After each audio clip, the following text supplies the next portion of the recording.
Yesterday, the U.S. announced tariffs on steel and aluminum impacting Canada, Mexico, and the EU. Here to explain what this could mean for the Canadian economy and if we're facing a trade war is Brian DePratto from TD Economics. Thanks for being here. Thank you for having me. So I have to ask you, Brian, effective today, we're facing tariffs on both steel and aluminum here. What do you think this could mean for our economy, jobs, and even inflation?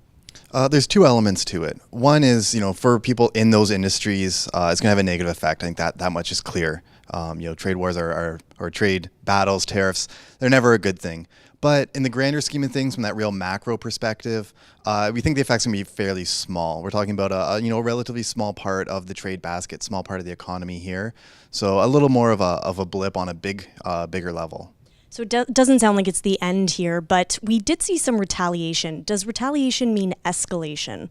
No, these are two very different things. So retaliation is it's allowed under the international guidelines. So if someone does something to block your trade, you're allowed to then match, right? And that's the key there, is the matching. Escalation is when you say, not just am I going to match that, I'm now going to put something extra on you to try to get back at you. That's not what we're seeing here. And really, that's an encouraging sign that, from all the other countries, Canada, Mexico, EU, it's simply the retaliation. It's not anything more than that.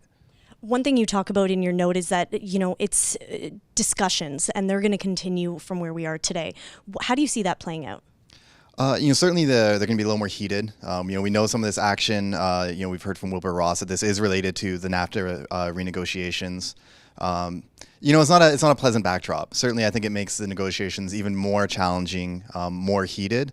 But ultimately, we know, and the U.S. team, I think everyone recognizes that trade is beneficial to all countries involved, and so maybe it's a little bit longer to get to that agreement, but we think that's still the end goal.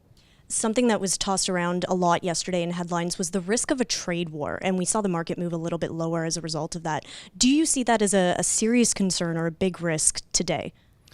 I think the probability, you have to assess the probability being a little bit higher, but we're still talking about a very, very low probability event.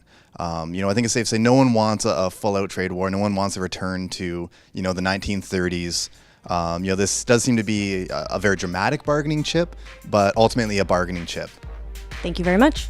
Thank you.